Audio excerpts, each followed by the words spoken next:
Okay, ಚರ್ಚೆಯನ್ನ ಮಾಡೋಣ. ನಮ್ಮ ಜೊತೆಗೆ ಕಾಂಗ್ರೆಸ್ನ ಪರಿಷತ್ ಸದಸ್ಯರಾಗಿರುವಂತ ನಾಗರಾಜ್ ಯಾದವ್ ಇದ್ದಾರೆ. ನಮಸ್ತೆ ಸರ್, ಕಾರ್ಯಕ್ರಮಕ್ಕೆ ನಿಮಗೆ ಸ್ವಾಗತ. ಇನ್ನು ಬಿಜೆಪಿಯ ಮಾಜಿ ಪರಿಷತ್ ಸದಸ್ಯರಾಗಿರುವಂತ ಎಂ ಡಿ ಲಕ್ಷ್ಮೀನಾರಾಯಣ ಸರ್ ನಮ್ಮ ಜೊತೆಗಿದ್ದಾರೆ. ನಮಸ್ತೆ ಸರ್, ಕಾರ್ಯಕ್ರಮಕ್ಕೆ ಸ್ವಾಗತ. ಇನ್ನು ಜೆಡಿಎಸ್ ನಿಂದ ವಕ್ತಾರರಾಗಿರುವಂತ ಅಶ್ವಿನ್ ಕುಮಾರ್ ಅವರು ಇದ್ದಾರೆ. ನಮಸ್ತೆ, ಕಾರ್ಯಕ್ರಮಕ್ಕೆ ಸ್ವಾಗತ. ಮಾನ್ಯ ನಾಗರಾಜ್ ಯಾದವ್ ಅವರೇ, ಏನ್ ನಿರೀಕ್ಷೆ ಮಾಡಬಹುದು ನಾಳೆಯ ಬಜೆಟ್ ಬಗ್ಗೆ? ನೀವು ಇಷ್ಟೊತ್ತು ಹೇಳಿದ ವಿಚಾರಗಳು ಬಹಳಷ್ಟು ಗಮನಿಸಿದೆ ನಾನು. ಅದು ಎಣ್ಣೆ ಮೇಲೆ ಮತ್ತೆ ಏರಿಸಿದ್ರು, ಇದ್ರ ಮೇಲೆ ಏರಿಸಲಿಲ್ಲ ಅಂತ ವಿಚಾರಗಳಿರ್ಬೋದು. ಬಟ್ಟು ನೀವೊಂದು ತಿಳ್ಕೋಬೇಕು, ನೀವು ಬಹಳಷ್ಟು ಕರೆಕ್ಟಾಗಿ ಹೇಳಿದ್ರಿ. 13-14 ಬಡ್ಜೆಟ್ಗಳನ್ನು ಮಾಡಿದ್ರು, ಈಗಾಗಲೇ ಮಾಡಿರ್ತಕ್ಕಂಥದ್ದು. ಒಂದು ಮಾತ್ರ ಅವರು ಡೆಫಿಸಿಟ್ ಬಡ್ಜೆಟ್ ಮಾಡಿರೋದು. 13 ಬಡ್ಜೆಟ್ಗಳು ಯಾವಾಗಲೂ ಕೂಡ ಸರ್ಪ್ಲಸ್ ಬಡ್ಜೆಟ್ ಮಾಡಿದರು. ಈಗ ಆರ್ಥಿಕ ಸಂಕಷ್ಟ ಇರ್ತಕ್ಕೆ ಕಾರಣಗಳು ಹೇಳ್ಕೊಂಡು ನೆಪ ಹೇಳ್ಕೊಂಡು ನಾವು ಇನ್ನೊಬ್ಬರ ಮೇಲೆ ಬ್ಲೇಮ್ ಮಾಡ್ತಕ್ಕಂಥ ಆಲೋಚನೆಗಳಿಲ್ಲ. ರಾಜ್ಯ ಈಗಾಗಲೇ ಅಧಿಕಾರ ಕೊಟ್ಟು ನಮಗೆ 8.5 ತಿಂಗಳು 9 ತಿಂಗಳು ಆದ ನಂತರ ನಾವು ಇನ್ನೊಬ್ಬರ ಬ್ಲೇಮ್ ಮಾಡೋದಕ್ಕಿಂತ ನಾವು ಹೇಗೆ ಕ್ರೋಢೀಕರಣ ಮಾಡ್ತೀವಿ, ನಾವು ಹೇಗೆ ದುಡ್ಡನ್ನು ಹಂಚ್ತೀವಿ, ಹೇಗೆ ಜನಗಳ ಮೇಲೆ ಹೊರೆ ಆಗ್ದಿರಾ ಮತ್ತು ಅವರು ಟ್ಯಾಕ್ಸ್ ಯಾರು ಕಟ್ಟಿರ್ತಾರೋ ಅವ್ರಿಗೆ ವಾಪಸ್ ನಾವೇನು ಕೊಡ್ತೀವಿ ಅಂತ ಆಲೋಚನೆ ಮಾಡಬೇಕು. ನಾವು ಎಷ್ಟು ಟ್ಯಾಕ್ಸ್ನ ಹಾಕ್ತೀವೋ ಅಷ್ಟೇ ವಾಪಸ್ ಕೊಡ್ತಕ್ಕಂಥದ್ದು ಕಲಿಬೇಕು ಜನಗಳಿಗೆ. ಯಾಕಂದರೆ ಅದು ಅವ್ರ ದುಡ್ಡು, ಅವ್ರಿಗೋಸ್ಕರ, ಅವ್ರ ವೆಲ್ಫೇರ್ಗೋಸ್ಕರ ಇರಬೇಕಾಗಿರ್ತಕ್ಕ ಆಲೋಚನೆಯನ್ನು ಸಿದ್ದರಾಮಯ್ಯ ಸಾಹೇಬರು ಇಟ್ಕೊಂಡು ಕಳೆದ ಬಾರಿಗೆ ಇನ್ನೊಂದು 50,000 ಕೋಟಿ ರೂಪಾಯಿಗಳು ಹೆಚ್ಚಿಗೆ ಇರ್ತಕ್ಕಂಥ ಬಜೆಟ್ನ ಮಾಡಲಿಕ್ಕೆ ಪ್ಲ್ಯಾನ್ಗಳು ಮಾಡಿರ್ತಾರೆ. ಈಗ ನೀವು ಯೋಚನೆ ಮಾಡೋದು ವರಮಾನ ಹೆಂಗೆ ಹೆಚ್ಚಿಗೆ ಬರ್ಬೋದು ಅಂತ ಆಲೋಚನೆ ಮಾಡ್ತಾರೆ. ಯಾಕಂದರೆ ಎವ್ರಿಬಡಿ ವಿಲ್ ಸೇ ಅನೌನ್ಸ್ ಮಾಡಲಿಕ್ಕೆ ದೊಡ್ಡ ಅನ್ಸ್ಬೋದು, ಎಲ್ಲಿಂದ ಬರ್ತದೆ ಅಂತ ಕೇಳಿದಾಗ ಉದಾಹರಣೆಗೆ ಹೇಳಬೇಕು ಅಂದರೆ ನಾವು ಗ್ಯಾರಂಟಿಗಳು ಅನೌನ್ಸ್ ಮಾಡಿದಾಗ ದಿವಾಳಿ ಆಗ್ಬಿಡ್ತು ಸರ್ಕಾರ ಅಂತೇಳಿ ಭಾಳ ಆಪಾದನೆಗಳು ನಮ್ಮ ಮೇಲೆ ಮಾಡಿದರು. ಅದು ಪೊಲಿಟಿಕಲ್ ಅಜೆಂಡಾ ಇಟ್ಕೊಂಡು ಮಾಡ್ತಕ್ಕಂಥವ್ರು ಮಾಡಲಿ. Political accusations will be accepted also, because ಕ್ರಿಟಿಕ್ಸ್ನೂ ಹೊಗಳಿಕೆನೂ ತೊಗೊಳ್ತೀವಿ, ಕ್ರಿಟಿಕ್ಸ್ನೂ ತೊಗೊಳ್ತೀವಿ. ಆದರೆ ಒಂದು ಮಾತ್ರ ಸತ್ಯ ಆಗಿರ್ತಕ್ಕಂಥದ್ದು, ನಾವು ಕೊಂಡುಕೊಳ್ಳುವ ಶಕ್ತಿಯನ್ನು ಇಂಪ್ರೂವ್ ಮಾಡಿರ್ತಕ್ಕಂಥದ್ದು ಸತ್ಯ ಅಂತಕ್ಕಂಥದ್ದು ಸಾಬೀತಾಗಿರಲಿಕ್ಕೆ ಕಾರಣ ಏನಂದರೆ ನಮ್ಮ 9 ತಿಂಗಳಲ್ಲಿ 18% GST in a particular segments increase ಆಗಿರ್ತಕ್ಕಂಥದ್ದು. ಯಾವುದೋ ನಾವು ಗ್ರಾಸರೀಸ್ ಇರ್ಬೋದು, ಸ್ಮಾಲ್ ಪರ್ಚೇಸಸ್ ಇರ್ಬೋದು, ವಿಂಡೋ ಶಾಪಿಂಗ್ ಇರ್ಬೋದು, ಮಹಿಳೆಯರು ಶಾಪಿಂಗ್ ಮಾಡ್ತಕ್ಕಂಥ ಇವೆಲ್ಲ ವಿಚಾರಗಳನ್ನ ನೋಡಿದಾಗ ಆ ಒಂದು ಪ್ಯಾರಾ ಸೆಗ್ಮೆಂಟ್, ನಾನು ಎಣ್ಣೆ ಅಂಗಡಿಗಳು ಇನ್ನೊಂದು ಅಂಗಡಿದು ಸೇರಿಸ್ಕೊಂಡು ಹೇಳ್ತಾ ಇಲ್ಲ, ಸಪ್ರೇಟಾಗಿ ಗ್ಯಾರಂಟಿಗಳಿಂದ ಬರ್ತಾ ಇರ್ತಕ್ಕಂಥ ವಿಚಾರಧಾರೆಗಳನ್ನ ನೋಡಿದಾಗ ಎಕ್ಸ್ಕ್ಲೂಸಿವ್ ಆಗಿ 18% GST ಇನ್ಕ್ರೀಸ್ ಆಗಿದೆ ಅಂತಂದರೆ ಕೊಂಡುಕೊಳ್ಳುವ ಶಕ್ತಿ ಕೂಡ ಜಾಸ್ತಿ ಆಗಿದೆ ಅಂತ ಹೇಳ್ತೀನಿ. ನಾವು ಗ್ಯಾರಂಟಿಗಳು ಕೊಟ್ಟಾಗ ಅದು ಒಂದು ಭಿಕ್ಷೆ ರೀತಿಯಲ್ಲಿ ನೋಡೋದು, ಫ್ರೀ ಬೀಸ್ ಅಂತಿದ್ದು, ಬಿಟ್ಟಿ ಭಾಗ್ಯಗಳು ಅಂತ ಹೇಳಿದ್ರಲ್ಲ, ಅದು ಬಡವರಿಗೆ ಮಾಡ್ತಕ್ಕಂಥ ಅವಮಾನ ಅಂತೇಳಿ ನಾವು ಪ್ರೂವ್ ಮಾಡಿದ್ದೀವಿ. ಯಾಕಂತಂದರೆ ಅವರಿಗೆ ಸ್ವಾಭಿಮಾನದ ಬದುಕನ್ನ ಕಟ್ಕೊಡ್ಲಿಕ್ಕೋಸ್ಕರ ಮಾಡಿರ್ತಕ್ಕಂಥ ಯೋಜನೆಗಳಾಗಿತ್ತು. ಮತ್ತು ಅದರಿಂದ ಅವ್ರು ಖರ್ಚು ಮಾಡೋ ಕೆಪಾಸಿಟಿ ಜೊತೆಗೆ ಒಬ್ರಿಗೊಂದು ಬಸ್ನ ಫ್ರೀ ಕೊಟ್ಟರು ಕೂಡ 4 ಜನ ಮನೆಯಲ್ಲಿದ್ದ ಗಂಡು ಮಕ್ಕಳನ್ನ ಕರ್ಕೊಂಡೆಲ್ಲ ಹೋದಾಗ ಅವರು ರೂಮ್ಗೆ, ಹೋಟೆಲ್ಗೆ, ಆ ಊಟಕ್ಕೆಲ್ಲ ಖರ್ಚು ಮಾಡ್ತಕ್ಕಂಥ ನೋಡಿದಾಗ ಅವ್ರದ್ದೇ ದುಡ್ಡು ಅವರೇ ವಾಪಸ್ ಕೊಡ್ತಾ ಇರ್ತಾರೆ, ಸರ್ಕಾರಕ್ಕೆ ಕೊಡ್ತಾ ಇರ್ತಕ್ಕಂಥದ್ದು. ನೀರನ್ನ ಕೆರೆಗೆ ಇರೋ ರೀತಿಯಲ್ಲಿ ಜನ ನಮಗೆ ವಾಪಸ್ ಕೊಡ್ತಾ ಇರ್ತಾರೆ ವಿಚಾರ ನಾವು ನೋಡಿದ್ದೀವಿ. ಎಲ್ಲೂ ಗ್ಯಾರಂಟಿಗಳಿಂದ ನಾವು 34,000 ಕೋಟಿ ರೂಪಾಯಿಗಳನ್ನು ಕೊಟ್ವಿ. ಯಾಕಂದರೆ ಮುಂದೆ 8 ತಿಂಗಳಿಗೆ ಮಾತ್ರ ಇದ್ದಿದ್ದ, 8-9 ತಿಂಗಳಿಗೆ ಮಾತ್ರ 36,000 ಕೋಟಿ ಇತ್ತು. ಈಗ ಆಗ್ತಕ್ಕಂಥ 55,000-59,000 ಕೋಟಿ ರೂಪಾಯಿವರೆಗೂ ಪ್ರತಿ ವರ್ಷ ಅದು ಫಿಕ್ಸ್ಡ್ ಇರಬೇಕಾಗಿರ್ತಕ್ಕಂಥ ವಿಚಾರಗಳಾಗ್ತದೆ. ಅದ್ರಲ್ಲಿ ತಿಳ್ಕೋಬೇಕಾಗ್ತದೆ. ಅದು in turn it's coming back to the exchequer ಅನ್ನೋ ಮಾತನ್ನು ಹೇಳ್ತಾ ಇದ್ದೀನಿ. ಅದರ ಜೊತೆಗೆ ಹೇಳಬೇಕು ಆದರೆ ಆ ಸೌಕರ್ಯಗಳು ಅವರಿಗೆ ರೆವೆನ್ಯೂ ಬಂದಿದೆ, ಒಂದು ರೆವೆನ್ಯೂ ಬರ್ತಾ ಇದೆ, ಲಾಸ್ ಆಗ್ತಾ ಇಲ್ಲ. ಇನ್ನೊಂದು ಹೇಳ್ತೀನಿ, ನಮ್ಮ ವಿಚಾರ ಆಗಿರೋದ್ರಿಂದ ಲಾಸ್ಟ್ ಟೈಮ್ ಏನಾಗಿತ್ತು, ನಾವು ಬೊಮ್ಮಾಯಿ ಸರ್ಕಾರ ಇನ್ ಡೀಟೇಲ್ ಆಗಿ ಬರ್ತೀನಿ ನಾನು ಲಕ್ಷ್ಮೀನಾರಾಯಣ ಅವರೇ, ನಮ್ಮಲ್ಲಿ ಯಾವುದು ಡೆಫಿಷಿಯನ್ಸಿ ಏನೂ ಇಲ್ಲ, ನಾವು ರೆವೆನ್ಯೂ ಚೆನ್ನಾಗೇ ಇಟ್ಕೊಂಡು ಇದಕ್ಕೆ ತಕ್ಕಂಗೆ ಬಜೆಟ್ ಕೊಡ್ತಾ ಇದ್ದೀವಿ. ನಿಮಗೆ ಯಾಕೆ ಅಷ್ಟೊಂದು ನಮ್ಮ ಬಜೆಟ್ ಬಗ್ಗೆ ಅನುಮಾನ ಅನ್ನುವಂಥ ಮಾತು? ಅನುಮಾನ ವಿರೋಧ ಪಕ್ಷದಲ್ಲಿರ್ತಕ್ಕಂಥ ನಾವು ಪಡ್ತಾ ಇರ್ತಕ್ಕಂಥದ್ದಲ್ಲ. ಮತ್ತೆ ಕಟ್ಟ ಕಡೆ ಗ್ರಾಮೀಣ ಪ್ರದೇಶದ ಗುಡಿಸಲು ವಾಸ ಮಾಡ್ತಾ ಇರ್ತಕ್ಕಂಥನು ಏನು ಇವತ್ತು 5 ಗ್ಯಾರಂಟಿ ಕೊಟ್ಟಿದ್ದಾರೆ, ಅದ್ರ ಬಗ್ಗೆ ಯಾಕೆ ಅನುಮಾನ ವ್ಯಕ್ತಪಡಿಸ್ತಾ ಇದ್ದಾರೆ ಅಂದರೆ, ಈ ತಿಂಗಳು ಬರುತ್ತೆ ದುಡ್ಡು, ಮುಂದಿನ 3 ತಿಂಗಳು ಬರೋದಿಲ್ಲ. ಈಗಾಗಲೇ ನಡೆದಿರ್ತಕ್ಕಂಥ ಸಂಗತಿ ಇದೆಲ್ಲ.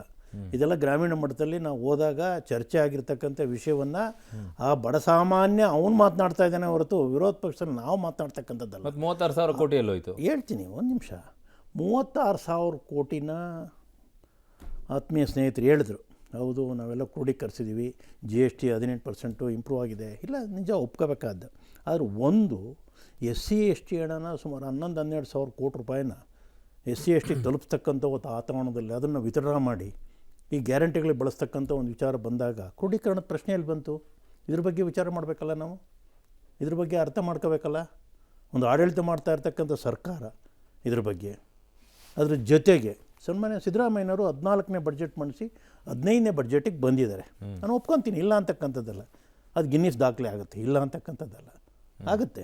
ಆದರೆ ಹಿಂದುಳಿದ ವರ್ಗದವ್ರಿಗೆ ಆಗಿರ್ತಕ್ಕಂಥ ಅನ್ಯಾಯವನ್ನು ಸರಿಪಡಿಸ್ಲಿಕ್ಕೆ ತಾವೇ ನಮ್ಮ ಮಾಧ್ಯಮದ ಮೂಲಕ ತೋರಿಸ್ತಾ ಇದ್ದೀರಿ ಸಲ, ವಿಶೇಷವಾಗಿ ಆಗ್ತಕ್ಕಂಥ ದೃಷ್ಟಿನಲ್ಲಿ. ಆದರೆ ನಾನು ಕೂಡ ನಾಗರಾಜ್ ಯಾದವ್ ಜೊತೆಯಲ್ಲಿ ನಾನು ಕೂಡ ವಿಧಾನ ಪರಿಷತ್ನ ಕೆಲಸ ಮಾಡುವಂಥ ಕಾಲದಲ್ಲಿ 2013ರಿಂದ 2018 ತನಕ ಅವರು ಮುಖ್ಯಮಂತ್ರಿಗಳಾಗಿದ್ದಂಥ ಸಂದರ್ಭದಲ್ಲಿ ಹೈಂದ ಗುಂಪುಗಳಿಗಾಗಿರ್ತಕ್ಕಂಥ ಅನ್ಯಾಯವನ್ನು ಬಿಡಿಸಿ ಹೇಳಲಿಕ್ಕೆ ಹೊರಟಂಥ ಸಂದರ್ಭದಲ್ಲಿ ಏನಾಗ್ಬೋದು ಪ್ರಶ್ನೆ. ಇವತ್ತು ನಾನು ಕೂಡ ಹಿಂದುಳಿದ ವರ್ಗದ ರಾಜ್ಯಾಧ್ಯಕ್ಷನಾಗಿ ಕೆಲಸ ಮಾಡಿರ್ತಕ್ಕಂಥ ಸಂದರ್ಭದಲ್ಲಿ ಶೈಕ್ಷಣಿಕ ಜಾತಿ ಜನಗಣತಿ 13ರಲ್ಲಿ 14 ಪ್ರಾರಂಭ ಆಯಿತು.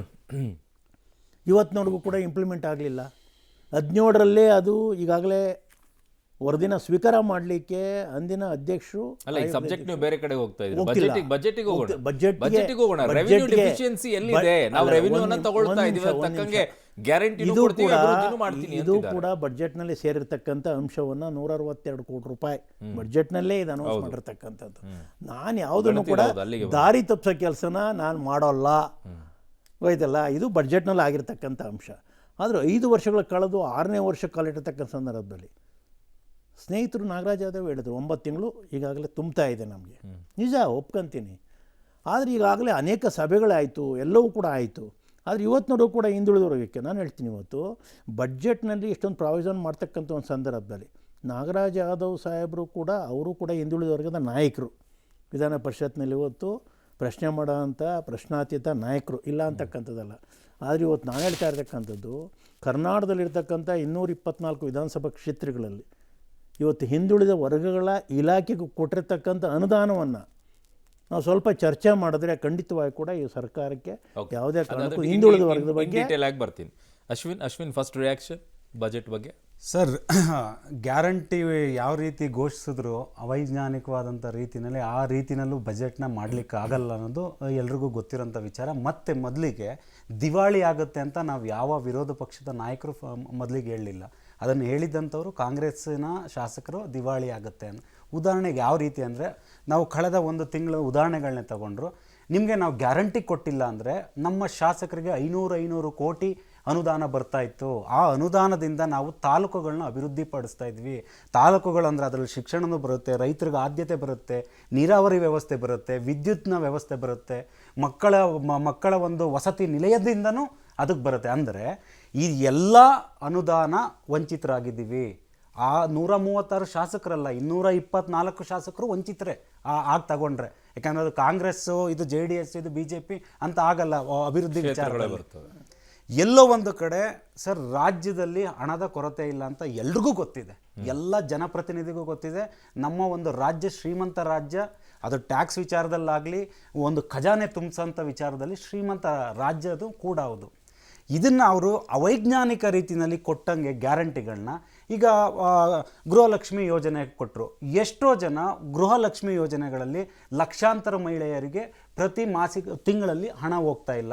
ಇದೆಲ್ಲ ಈ ಲೂಪ್ ಹೋಲ್ಸ್ಗಳೆಲ್ಲ ಹೇಗೆ ಸೃಷ್ಟಿಸಿದೆ? ಇದು ಯಾರು ವಿರೋಧ ಪಕ್ಷಗಳು ಮಾಡ್ತಾ ಇಲ್ಲ. ನೀವೀಗ ನೀರಾವರಿಗೆ ಯಾವ ಒಂದು ಸೂತ್ರಗಳನ್ನ ಕಂಡಿಡ್ಕೊಂಡಿದ್ದೀರಾ? ಶಿಕ್ಷಕರಿಗೆ ಯಾವ ರೀತಿ ಆದ್ಯತೆ ಕೊಡಬೇಕಂತಿದ್ದೀರಾ? ರೈತರಿಗೆ ನೀವು ಹೇಗೆ?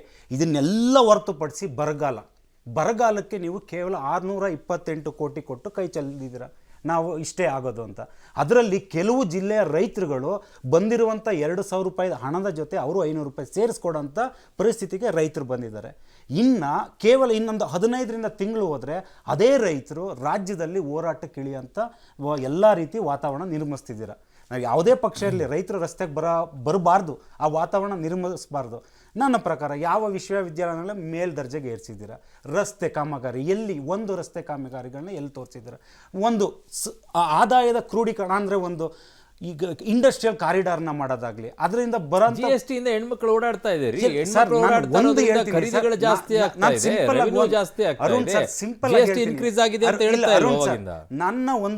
ನಾನು ಒಂದು ಓದಿ ತಿಳ್ಕೊಂಡಿರೋದ್ರಲ್ಲಿ ಸ್ವಲ್ಪದ್ರಲ್ಲಿ ಹೇಳ್ತಿದ್ದೀನಿ ಸರ್. ನಾನು ದುಡ್ಡನ್ನ ಕೊಟ್ಟು ಆ ದುಡ್ಡಲ್ಲಿ ನನಗೆ ಇನ್ಕ್ರೀಸ್ ಆಗುತ್ತೆ, ನಾನು ವಹಿವಾಟು ಚೆನ್ನಾಗಾಗುತ್ತೆ ಅಂತ ಏನಾದ್ರು ಅಂದ್ಕೊಂಡ್ರೆ ಅದಕ್ಕಿಂತ ಒಂದು ಮೂರ್ಖತನ ಯಾವುದೂ ಇಲ್ಲ ಸರ್. ಅಭಿವೃದ್ಧಿ ಬೇರೆ, ಸಾಮಾಜಿಕ ವಾಹಿನಿಯಿಂದ ಹಿಂದುಳಿದಂಥವ್ರನ್ನ ಮುನ್ನೆಲೆಗೆ ತರುವ ರೀತಿ ಬೇರೆ. ನಾನು ತಿಂಗಳಿಗೆ ದುಡ್ಡು ಕೊಟ್ಟು ನಿಮ್ಮನ್ನ ಮೇಲೆ ಎತ್ತುತ್ತೀನಿ ಅಂತ ಅಂದ್ಕೊಂಡ್ರೆ ಅದರಂಥ ಒಂದು ಮೂರ್ಖತನದ ಪರಮಾವಧಿ ಯಾರೂ ಇರಲ್ಲ ಸರ್. ಅಭಿವೃದ್ಧಿ ಹೇಗೆ ಮಾಡಬೇಕು? ನಾಗರಾಜ್ ಅವರು ನಮ್ಮ ಯಂಗ್ಸ್ಟರ್ ಇದ್ದಾರೆ. I would like to educate him and correct him also. ನಾವು ಬಜೆಟ್ನ ಮಾಡೋ ಸಂದರ್ಭದಲ್ಲಿ ಪರ್ಚೇಸ್ ಕೇಪಬಿಲಿಟೀಸ್ನ ಇನ್ಕ್ರೀಸ್ ಮಾಡಿದೆ ಅಂದರೆ ಅರ್ಥ ಏನು? A person should be able to purchase what he wants.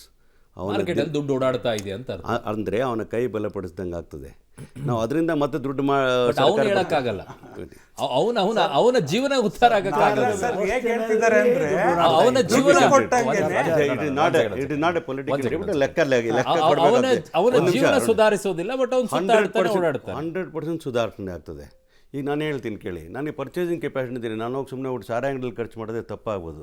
ಆದರೆ if purchasing medicine, if purchasing clothes, if purchasing books, if purchasing computer for my daughter ಅಂತಂದರೆ it's a different story altogether. ನಮ್ಮ ದೈನಂದಿನ ಖರ್ಚಿಗೋಸ್ಕರ ಜಾಸ್ತಿ ಮಾಡಿ ಶಿಕ್ಷಣದಲ್ಲಿ ಉನ್ನತ ಶಿಕ್ಷಣಕ್ಕೆ ಹೆಚ್ಚಿಗೆ ಮಾಡಿ ಮಹಿಳೆಗೆ ನೀವು ಮನೆಗೆ ಕೊಡ್ತೀನಿ ಅಂದ್ರೆ ಯಾವ ಲೆಕ್ಕ ಸರ್? ಅಶ್ವಿನ್, ನಾನು ಒಬ್ಬ you should listen. If I am wrong you tell me sir, ತಪ್ಪು ಅಂತ ಹೇಳಿ, because I don't want this to go on other side. ನೀವು ಭಾಳ ಕ್ಲಾರಿಟಿಯಿಂದ ಕೇಳಿದ್ದೀರಿ. ನಾನು ಅದಕ್ಕೆ ಅವ್ರಿಗೆ ಹೇಳಿದೆ, ಪರ್ಚೇಸಿಂಗ್ ಕೆಪಾಸಿಟಿ ಆಫ್ ಪರ್ಸನ್ ಅಂತಂದರೆ ಅವನಿಗೆ ಬೇಕಾಗಿರತಕ್ಕಂಥ ಸ್ವಾಭಿಮಾನದ ಬದುಕನ್ನು ಕಟ್ಕೊಳ್ಳಿಕ್ಕೋಸ್ಕರ ಬೇಸಿಕ್ ಇನ್ಕಮ್ ಬೇಕಾಗಿರ್ತಕ್ಕಂಥದ್ದು ಈ ಮನುಷ್ಯನಿಗೆ ಅವಶ್ಯಕತೆ ಇರತಕ್ಕಂಥದ್ದು. ಒಂದು ಉದಾಹರಣೆ ಕೊಡ್ತೀನಿ ನಿಮಗೆ. ಅಮೇರಿಕಾ ಅಂತ ಅತಿ ವೇಗವಾಗಿ ಬೆಳೆದಿರ್ತಕ್ಕಂಥ developed ಕಂಟ್ರಿಯಲ್ಲಿ there is a social security fund has been collected and given to the person who is not employed. ಯಾಕೆ ಕೊಡ್ತಾರೆ ಅಂತಂದರೆ ನಾವು ಸ್ವಾಭಿಮಾನಕ್ಕೆ ಬದುಕಬೇಕು ಅಂತ. ನಾವಿನ್ನ ಡೆವಲಪ್ಡ್ ಕಂಟ್ರಿಯಲ್ಲಿರ್ತಕ್ಕಂಥವ್ರು. ಹಾಗಾಗಿ ಸಿದ್ದರಾಮಯ್ಯ ಅವರು ಇಂಟ್ರೊಡ್ಯೂಸ್ ಮಾಡಿದ್ದು first time in India universal basic income ಅಂತಕ್ಕಂಥ. ಒಂದು ಕುಟುಂಬಕ್ಕೆ ಒಂದು 5,000 to 6,000 ರೂಪಾಯಿವರೆಗೂ ಬೇಸಿಕ್ ಇನ್ಕಮ್ ಬಂದರೆ ಅವನ ಮೈಂಡ್ ಫ್ರೀ ಆಗಿರ್ತದೆ. ನಾನು ಎಲೆಕ್ಟ್ರಿಕ್ ಬಿಲ್ ಕಟ್ಟಬೇಕಾಗಿಲ್ಲಪ್ಪ, ನಾನು ಬಸ್ಸಿಗೆ ನನ್ನ ಹೆಂಡತಿಗೆ ಮಕ್ಕಳು ಕೊಡಬೇಕಾಗಿಲ್ಲಪ್ಪ, ಸ್ಕೂಲ್ಗೆ ದೂರ ಹೋಗಬೇಕದಪ್ಪ, ಅವ್ನು ನೆಮ್ಮದಿಯ ಜೀವನವನ್ನು ಕಟ್ಕೊಂಡು ಅವನ ಆಲೋಚನೆಗಳು ಸರಿ ಇರೋ ರೀತಿಯಲ್ಲಿ ಕಟ್ಕೊಂಡು ನಾಗರಾಜ್ ಬರ್ತಕ್ಕ ಬಜೆಟ್ಗೆ ಬರ್ತಾ ಇದ್ದೀನಿ. ಅದೇ ಬಜೆಟ್ ಅದೇ ಕೇಳ್ಬೇಕು ನಾನು. ಓಕೆ, ನಿಮ್ಗೆ 18% GST ಇನ್ಕ್ರೀಸ್ ಆಗಿದೆ. ಒಂದು ಸೆಗ್ಮೆಂಟ್ ಅಲ್ಲಿ ಹೇಳ್ತಾರೆ. ಒಂದು ಸೆಕೆಂಡ್ ಅದು ಇನ್ಕ್ರೀಸ್ ಆಗಿದೆ, ಅದನ್ನ ರೆವೆನ್ಯೂ ಅಲ್ಲಿ ತರ್ತಾ ಇದೀವಿ, ಅದನ್ನ ಗ್ಯಾರಂಟಿಗೆ ಕೊಡ್ತೀವಿ. 55,000 59,000 ಕೋಟಿ ಅದಕ್ಕೆ ಹೋಗುತ್ತೆ. ಬಂದಿಲ್ಲ. ಬಟ್ ಒಂದ್ ನಿಮಿಷ ಸರ್, ಬರದ ವಿಚಾರಕ್ಕೆ ಸರ್ಕಾರ ಏನ್ ಬರ್ತಾ ಇದೆ ಹೇಳ್ತೀನಿ. ಬೆಳೆ ಪರಿಹಾರದ ವಿಚಾರಕ್ಕೆ ಸರ್ಕಾರ ಏನ್ ಮಾಡ್ತಾ ಇದೆ? ಬಹಳ ಕರೆಕ್ಟ್. ಹಸುಗಳಿಗೆ ಬೇಕಾಗಿರುವಂತ ಮೇವಿನ ವಿಚಾರಕ್ಕೆ ಸರ್ಕಾರ ಹೇಗೆ ಸ್ಟ್ಯಾಂಡ್ ತೆಗೆದುಕೊಳ್ತಾ ಇದೆ? ಕುಡಿಯೋ ನೀರಿನ ವಿಚಾರಕ್ಕೆ ಸರ್ಕಾರ ಏನ್ ಸ್ಟ್ಯಾಂಡ್ ತೆಗೆದುಕೊಳ್ತಾ ಇದೆ? ವಿದ್ಯುತ್ತಿನ ಸಮಸ್ಯೆ ಈಗ ಬೇಸಿಗೆ ಬರುತ್ತೆ, ಈಗ ಸಮಸ್ಯೆ ಉದ್ಭವ ಆಗುತ್ತೆ, ಅದನ್ನ ಹೇಗೆ ನಿಭಾಯಿಸ್ತಾ ಇದ್ರಿ? ಇಷ್ಟೇ ಬೇಕಾಗಿರೋದು. ಅದನ್ನ ಬಜೆಟ್ ನಲ್ಲಿ ಯಾವ ರೀತಿ ಪೂರೈಕೆ ಮಾಡ್ತೀರಾ? ನೋಡಿ, ಈಗ ನೀವು ಬಹಳ ಇಂಪಾರ್ಟೆಂಟ್ ಮಾತಾಡ್ತೀವಿ. ಬರಗಾಲ ವಿಚಾರ ಬಂದಾಗ ನಾವು ಕೇಂದ್ರ ಸರ್ಕಾರ ಕೇಳೋದು ಒಂದು ಕಡೆ ಇರಲಿ, ನಮ್ಮ ಜವಾಬ್ದಾರಿ ಒಂದು ಕಡೆ ಇರಲಿ. ನಮ್ಮ ಜವಾಬ್ದಾರಿನ ನಿಭಾಯಿಸಬೇಕು, ನಿಭಾಯಿಸ್ತಾ ಇದ್ದೀವಿ. 100% ಒಂದೊಂದು ಎಕರೆಗೆ 2,000 ರೂಪಾಯಿ ಕೊಡಬೇಕು ಅಂತಕ್ಕಂಥದ್ದು, ಮೇವಿಗಿರ್ಬೋದು, ನೀರಿಗಿರ್ಬೋದು. ನಾವು ಜಿಲ್ಲಾಧಿಕಾರಿಗಳ ಅಕೌಂಟಲ್ಲಿ ಎಷ್ಟು ಇಡಬೇಕು ಅಂತಕ್ಕಂಥದ್ದು ಸರ್ಪ್ಲಸ್ ಮನಿ ಇಟ್ಟಿದ್ದೀವಿ ಅವ್ರ ಕೈಗೆ. ಯಾಕಂತಂದರೆ ಒಂದೊಂದು ಜಿಲ್ಲಾಧಿಕಾರಿಗಳಲ್ಲಿ ಇಷ್ಟು ಇರಬೇಕು ಅಂತ. ಒಂದು ಎಕರೆಗೆ 2,000 ಕೊಟ್ಟಿಲ್ಲ, ಒಂದು ಹೆಕ್ಟರಿಗೆ ಕೊಟ್ಟಿದ್ದೀರಾ? Okay, hectare but what ever ನಾನು ಮುಗಿಸ್ತೀನಿ. ಒಂದು ನಿಮಿಷ ಭಾಳ ಇಂಪಾರ್ಟೆಂಟ್ ವಿಚಾರಗಳ ಮಾತಾಡೋಣ. ನೋಡಿ, ಇದು ಈ ಸರ್ಕಾರ ಆ ಸರ್ಕಾರ ಪ್ರಶ್ನೆ ಬರಲ್ಲ, ರೈತನ ಬದುಕಿನ ಪ್ರಶ್ನೆ ಬಗ್ಗೆ ಮಾತಾಡ್ತಾ ಇದ್ವಿ. ಬರಗಾಲ ಬಂದಿರತಕ್ಕಂಥ ಸಂದರ್ಭದಲ್ಲಿ ನಮ್ಮ ಕೈಯಲ್ಲಿ ಇರ್ತಕ್ಕಂಥ, ನಮ್ಮ ಇತಿಮಿಯದಲ್ಲಿರ್ತಕ್ಕಂಥ ಸಹಾಯ ಸಹಕಾರವನ್ನು, ಅದು ಕುಡಿಯೋ ನೀರಿನ ವಿಚಾರ ಇರ್ಬೋದು, ಅಥವಾ ದನಕರುಗಳಿಗೆ ಮೇವಿನ ವಿಚಾರ ಇರ್ಬೋದು, ಅಥವಾ ರೈತರಿಗೆ ಸ್ವಾಭಿಮಾನ ಬದುಕಲಿಕ್ಕೋಸ್ಕರ ಅವನಿಗೆ ಕೊಡ್ತಕ್ಕಂಥ ವಿಚಾರಗಳಿರ್ಬೋದು. ಒಂದು ತಿಳ್ಕೊಳ್ಳಿ ನೀವು, ನಾವು ಇಷ್ಟೆಲ್ಲ ಬರಗಾಲ ಬಂದಾಗ, ಲಾಸ್ಟ್ ಟೈಮ್ ನೀವು ಬರಗಾಲ ಬಂದಾಗ ಯೋಚನೆ ಮಾಡಿ ನೋಡಿ, ಆತ್ಮಹತ್ಯೆಗಳು ಜಾಸ್ತಿ ಆಗುತ್ತೆ. ಇದರಲ್ಲಿ ಆತ್ಮಹತ್ಯೆಗಳು ಕಂಪೇರಿಟಿವ್ ಒಂದು ಆತ್ಮಹತ್ಯೆನೂ ಒಪ್ಕೊಳ್ಳೋಕೆ ತಯಾರಿಲ್ಲ. It should be zero. ಮುಗಿಸ್ತೀನಿ. ಒಂದು ಆತ್ಮಹತ್ಯೆಯನ್ನು ಒಪ್ಕೊಳ್ಳೋಕೆ ತಯಾರಿಲ್ಲ. ಆದರೆ compare to the last year, this time the suicides are reduced. ಯಾಕೆ ಅಂತಂದರೆ ಈ ಒಂದು ಗ್ಯಾರಂಟಿಗಳು ಅವರಿಗೆ ಒಂದು ಜೀವನಕ್ಕೆ ಸಹಾಯ ಆಧಾರವಾಗಿರ್ತಕ್ಕಂಥದ್ದು ಬಹಳ ಮುಖ್ಯ. ಯಾಕಂದ್ರೆ ಬರಗಾಲದಲ್ಲಿ ಏನು ತಿಂತಾನೆ ಆ ರೈತ ಹೇಳಿ? ಆತನಿಗೆ ನೀರು ಇರೋದಿಲ್ಲ ಕುಡಿಲಿಕ್ಕೆ, ಆತನಿಗೆ ಬದುಕಲಿಕ್ಕೆ ಜಾಗ ಇರೋದಿಲ್ಲ. ಇದೆಲ್ಲ ಸಮಸ್ಯೆಗಳಿರೋ ಸಂದರ್ಭದಲ್ಲಿ ಈ ಗ್ಯಾರಂಟಿಗಳು ಹೇಳ್ತಾ ಇದ್ದಾರೆ. ಅದಲ್ಲ, ಅವ್ರು 4,000 ರೂಪಾಯಿ ತೆಗೆದು. ಒಂದು ನಿಮಿಷ ಹಂಗಲ್ಲ ಸರ್, ನಾನು ಹೇಳ್ತಾ ಇದ್ದೀನಿ ಕೊಡಿ. ನಾನು ಹೇಳ್ತಾ ಇರ್ತಕ್ಕಂಥ ಅಂದರೆ, ಇದು ಏನೂ ಇಲ್ದಿರೋ ಜಾಗದಲ್ಲಿ ನಿಮ್ಗೊಂದು 6,000 7,000 ಸಿಕ್ಕಿದಾಗ ಬದುಕಲಿಕ್ಕೆ ಅದು ಬೇಸಿಕ್ ಆಧಾರ ಆಗ್ತದೆ. ಮಾತಿನಲ್ಲಿ ಕೊಡ್ತಾ ಇರೋದು ನಿಜ. Correct sir. ಆಮೇಲೆ ಎಲ್ಲ ಕಾರ್ಯಕ್ರಮ ನಾಗರಾಜ್ ಒಂದ್ ನಿಮಿಷ ಅಶ್ವಿನ್ ಸರ್, ಗೃಹಲಕ್ಷ್ಮಿ ಯೋಜನೆ ಫಲಾನುಭವಿಗಳಿಗೆ ಕ್ಲಿಯರ್ ಪಿಕ್ಚರ್ ಬರ್ತೀನಿ ಸರ್. ಗೃಹಲಕ್ಷ್ಮಿ ಒಂದು ಬ್ರೇಕ್ ತಗೊಳ್ಬೇಕು ಸರ್. ಹೇಳ್ತಾ ಇರೋದು ಎಲ್ಲವೂ ಕೂಡ ಕರೆಕ್ಟ್. ದುಡ್ಡೆಲ್ಲಿ